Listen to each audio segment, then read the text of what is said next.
क्या बोल रखी हैं, मानुष जन्म दुर्लभ है, भाई मिले न बारंबार, तरवर से पत्ता टूट गिरे वो बोर न लगे डारे। साथी हमारे चले गए हम भी चालन हारे, कोई कागज में बाकी रह रही ताते लगी है वार। ये ऐसी मार्मिक वाणी है कबीर परमेश्वर की कि आम आदमी को झंझोड़ कर रख देती है। मानुष जन्म पाए कर जो नहीं रटे हरि नाम, जैसे कुआ जल बिना भाई बनवाया क्या काम। इस तरह की परमात्मा की इस हृदय छूने वाली वाणी को सुनकर आज से 600 वर्ष पहले तो भगवान चाहने वाली बहुत आत्मा होया करती, भगवान से डरा करती थी, तो वो तुरंत मालिक की वाणी को सुनती रहती थी कई कई दिनों तक, और फिर उपदेश ले लेते थे। उपदेश लेते ही उनके ना जाने कितने काम सर जाया करते, सुख होने लग जाते। वो रिश्तेदारियों में ढंढोरा पीटते, आज जो हमारे गुरुजी से नाम ले लो, हमारे ये सुख हो गया, हमारे ये सुख हो गया। तो इस तरीके से उस 120 वर्ष परमात्मा रहे, 5 वर्ष की आयु में उपदेश देने लगे थे। 115 वर्ष में, वैसे 10 वर्ष 5-7 वर्ष पहले परमात्मा ने परीक्षा लेकर उनको रिजेक्ट भी किया था। तो 100 वर्ष कंटिन्यूस परमात्मा अपना प्रचार करते रहे, अपनी समर्थता का प्रमाण देते रहे, उनके दुखों का उपाप रूपी कांटों को निकालते रहे। तो इस प्रकार 64 लाख शेष हो गए थे।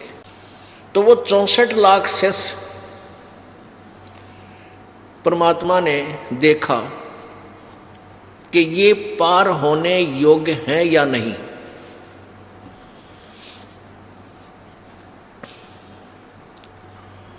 अपने आत्मा परमात्मा क्या बताना चाहते हैं कबीर जी, भाई ज्ञान संपूर्ण होया नहीं और हृदय नहीं छदाए, इस देखा देखी भक्ति का यो रंग नहीं ठहरावे। ज्ञान संपूर्ण होया नहीं और दिल में जगह बनी नहीं, हृदय नहीं छदा, यानी हृदय में या कसक नहीं लागी। जैसे कल एक आपने वाणी सुनी थी, लागी का मार्ग और है, लागे चोट कालजा करके। कालजा करके माने कलेजे में कर्क बने, दर्द बने भगवान का, एक एक वाणी अंदर जाके जख्म बनावा आपके, और आपकी इतनी तड़फ बने परमात्मा में। कबीर जी कहते हैं, कबीर वैद बुलाइया पकड़ के देखी माँ, वैद न वेदन जान ही मेरे कर्क कलेजे माँ।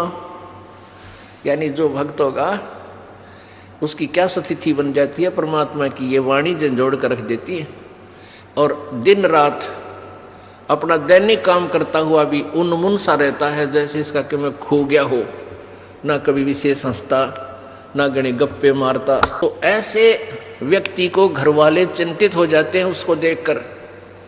वो सोचते हैं इसका कोई भयंकर बीमारी होगी, ना यूँ बोलता ना किसी बात करता, अकेला बैठा रहता है। तो परमात्मा अपने ऊपर ही सब उदाहरण देते हैं।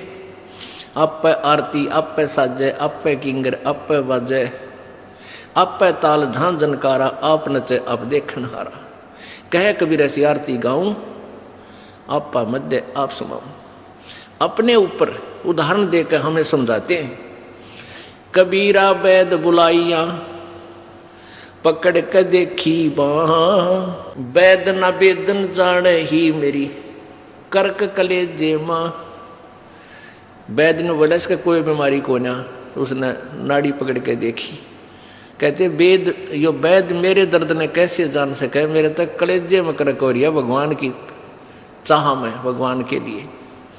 तो यहाँ परमात्मा कहते हैं कि ज्ञान संपूर्ण होया नहीं और हृदय नहीं छदाए, इस देखा देखी भक्ति का यो रंग नहीं ठहरा। जब उन पुण्यात्माओं को सुख हुआ करते थे तो प्रत्येक व्यक्ति कहता था भाई भगवान आए हैं, कबीर जी भगवान आए हैं, भाई भगवान आए हैं, परमात्मा अवतरित हो चुके हैं। और ये भगवान सुख सागर है। ये परमात्मा कबीर जी इतना सुख दे देता प्राणी को कि ये फिर गफलत कर जाता है। ये स्वभाव है परमात्मा का, वो तो सुख देगा ही देगा, दुख नहीं है। आम के पेड़ पे कांटे नहीं होते, उसके फल और छाया दोनों सुखदायी तत्व होते हैं, दोनों सुखदायी ही वस्तु होती है। तो ऐसे कबीर जी पूर्ण ब्रह्म, इसकी शरण, इनकी शरण में आने से सारे सुखी हो गए। और फिर सुख मीन घर में संपत्ति होगी, आपत्ति कोई आई नहीं, बीमार शिमार हो या नहीं, तो ये सुख भी दुश्मन है आप जी का। परमात्मा कहते हैं सुख के माथे पत्थर पड़ो, जो ज्ञान हर नाम हृदय से जावे, बलिहारी उस दुख के जो पल पल नाम रटावे।